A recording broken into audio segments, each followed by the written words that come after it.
Hello students, आज हम conservation theorem of energy for A particle पढ़ेंगे। तो कंजर्वेशन थ्योरम ऑफ एनर्जी पढ़ने के लिए पहले हम work done in moving a body from one point to another point निकालेंगे। तो जैसे एक पॉइंट 1 है, इससे पॉइंट 2 पे किसी बॉडी को मूव कराना है। तो लेट इससे along the path 1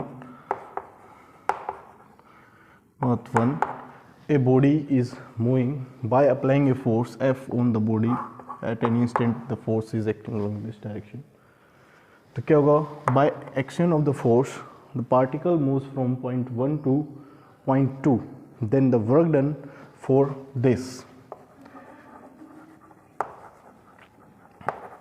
by the force F in moving the particle from position 1 to 2, that is say that is dW F dot dr, work done found by this relation. F dot dr is the small amount of work done in moving the particle at a displacement dr. Net work done in moving from 1 to 2, taking integrate from it from point 1 to 2. This is the total work done equal to 1 to 2 in F dot dr,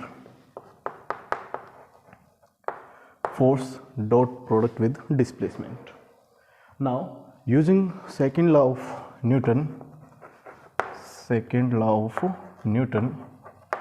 F is equal to dp by dt.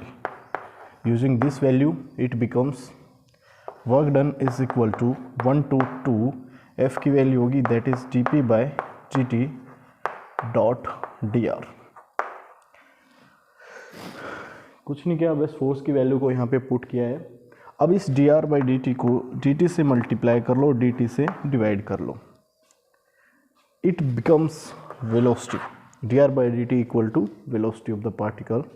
Then the work done is 1 to 2 dp by dt, p को लिख लो m into v by dt dot v dt, क्योंकि use कर लिया momentum की जगह value use कर ली मास इंटू वेलोसिटी, और वेलोसिटी इज इक्वल टू लिख लिया dr बाई dt को। dr बाई dt क्या होता है, वेलोसिटी ऑफ द बॉडी। तो इन दोनों चीज़ों को यूज़ करके हमने इस रिजल्ट को ड्राइव कर लिया। अब आगे क्या करेंगे, next step. Now work done is in moving the body from 1 to 2 by the force F is equal to 1 to 2, m बाहर ले आओ क्योंकि m is constant, taking out from the expression, d यहाँ बच गया भाई dv by dt dot v dt dot v dt. No what is the value of this, s d by dt of v dot v, बताओ क्या होगा, v square is equal to d by dt of v into v, क्योंकि v dot of a vector with itself is square of its magnitude, that is v square को ऐसे लिख सकते हैं। और डेरिवेटिव u इंटू वी क्या रूल होता है, एक बार u as it is, v का डेरिवेटिव, और u का derivative v as it is, v इसमें सम प्लस साइन लगा के। तो यहाँ पे v एज इट इज रखा, डॉट है तो डॉट, क्रॉस प्रोडक्ट के बीच में क्रॉस, वेक्टर्स की डेरिवेटिव ऐसे होगा। तो v डॉट ये हो जाएगा dv बाय dt प्लस एक बार v as it is, sorry dv by dt dot with v। अब डॉट प्रोडक्ट क्या होती है, कॉम्यूटेटिव इन नेचर, तो इसलिए हमें क्या चाहिए, dv by dt into v, इसको लिख सकते हो आप, that is dv by dt into v plus dv by dt dot v. ये आ गया 2 times of dv by dt dot of v vector. ये लिखा कम्यूटेटिव क्योंकि v into d v by d t is equal to d v by d t into v के बराबर होगा, इसलिए ये रिजल्ट आ गया नेट। यहाँ से अगर हम d v by d t dot v की वैल्यू निकालें तो क्या आ जाएगा, ये 2 फैक्टर इधर आके डिवाइड में चला जाएगा, that is half of d by d t of v square बनेगा, half of d by d t of v square. अब ये वैल्यू यहाँ पे आ गई, यहाँ पे यूज़ करो इसको आगे, एक्सप्रेशन में, वर्क डन में, तो work done is equal to half of 1 to 2 g by dt of v square into dt. Derivative cancel, that is half of m साथ में था यहाँ पे, तो m इंटीग्रेशन क्या होगा, d से integration cancel, that is v square upper limit to lower to upper limit, तो m by 2 यहाँ पे value velocity at the second point that is v2 से लिखो minus velocity at the first point पे square, that is m by 2 v2 square minus half of m v1 square.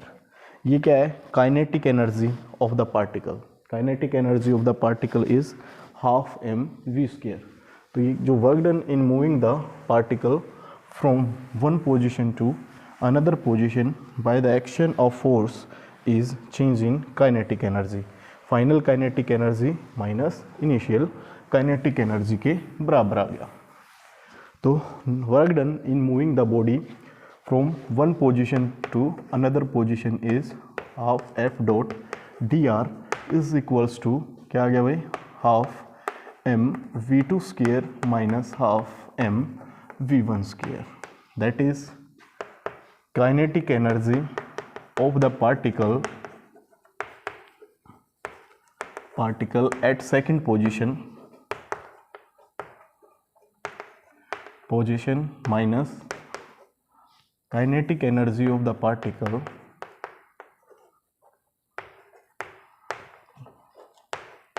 at initial position, first position। तो इसी को हम work energy theorem भी बोलते हैं, this is also called work energy. T2 से kinetic energy of the second minus T1 से first particle, that is T2 and this is T1। तो change in kinetic energy, change in kinetic energy of the body of the particle. तो work done in moving the body from one point to another point by the force F is equals to change in kinetic energy of the particle. This is work energy theorem, work energy theorem। now इसी case को हम अब conservative force के लिए पढ़ते हैं। अगर ये फोर्स जो work done in moving the body थी, चेंज इन काइनेटिक एनर्जी, तो ठीक है।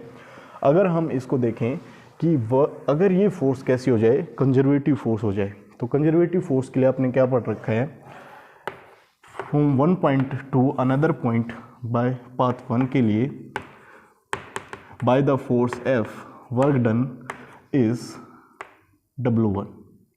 Let's say the work is W equal to path इस वन कह लें, फॉर पाथ वन से two work done is F dot d r. Now, if this force is conservative, then the path in moving the particle for the part 2, moving along the part 2 by the same force F, the work done is same 1 by 2 F dot dr। ये part 2 के लिए,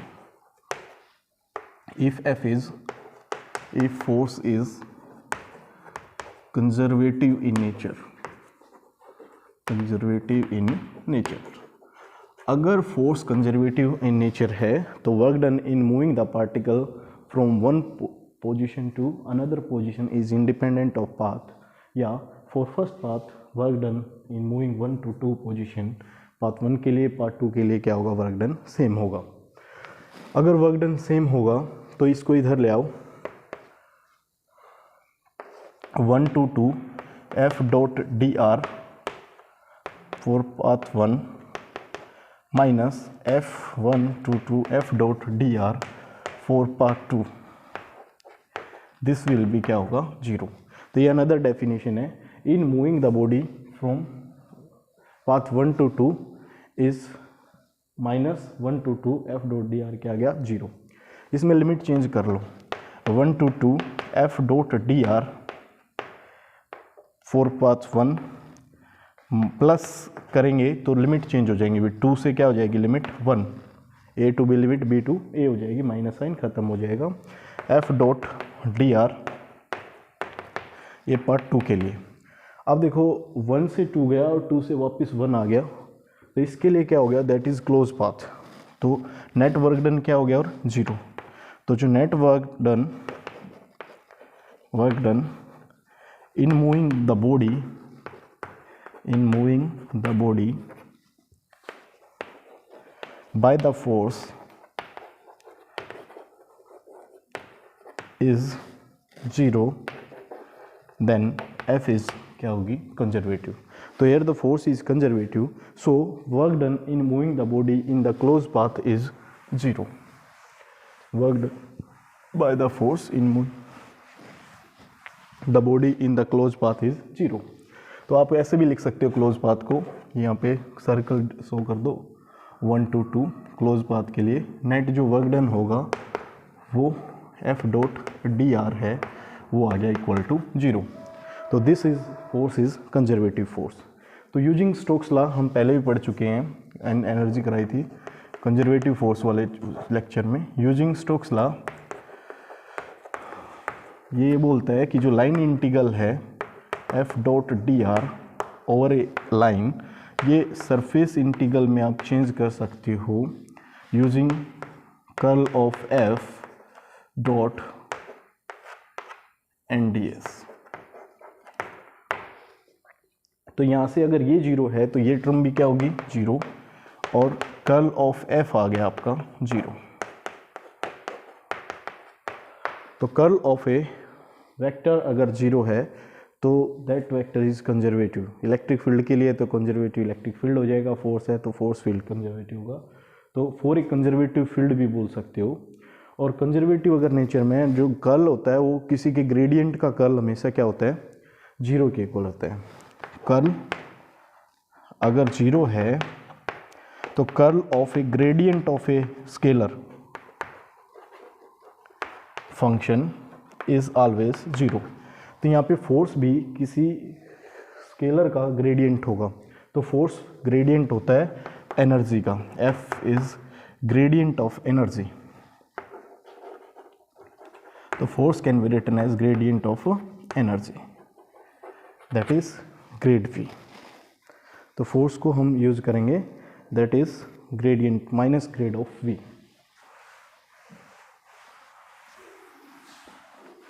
तो here F is equal to minus gradient of potential energy. Here V is potential energy of the body.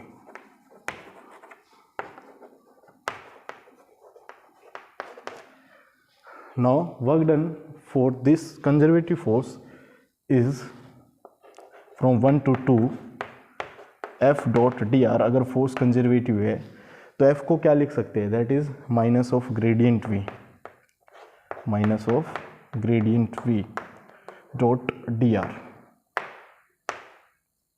Grade V dot d are.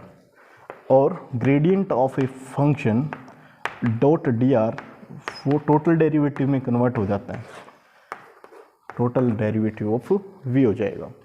तो इसको use करेंगे that is minus of d v, that is minus of d v from 1 to 2। और D we से integration ये हो जाएगा V 1 से 2, that is V2 minus Vn। मतलब potential energy at minus sign आगे हैं, V1 माइनस क्या आ जाएगा V2। Potential energy at first position minus potential energy at second position. तो यहाँ पे क्या हुआ, कंजर्वेटिव फील्ड के लिए चेंज इन पोटेंशियल एनर्जी भी ये आपका वर्क डन हो जाएगा। तो अगर दोनों को कंबाइन कर दें, वो वर्क डन भी फॉर ए कंजर्वेटिव फोर्स हो तो दोनों वर्क्स क्या होंगे, इक्वल होंगे।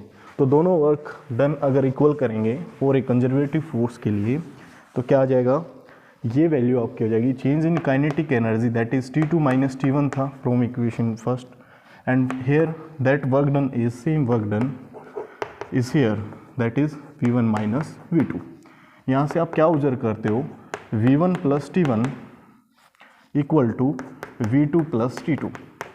ये क्या है, इक्वल टू क्या रहेगा, ये कांस्टेंट है, मतलब फर्स्ट पार्टिकल के लिए sum of potential energy and kinetic energy वही है सेकंड के लिए। अगर एक एनर्जी बढ़ेगी तो दूसरी कम हो जाएगी, लेकिन टोटल जो सम है वो क्या रहेगा, कांस्टेंट रहेगा, और that is mechanical energy. Mechanical energy, तो यही आपकी क्या है, conservation theorem of energy of a particle. तो इसको डिफाइन करना है लैंग्वेज में, तो लिख सकते हो according to theorem of conservation of energy for a conservative field work done या total energy of the system of a particle is constant, या sum of kinetic energy and potential energy remains constant. अगर force conservative है then total energy of the particle, mechanical energy of a particle, that is sum of kinetic energy and potential energy remains constant. Thanks for watching.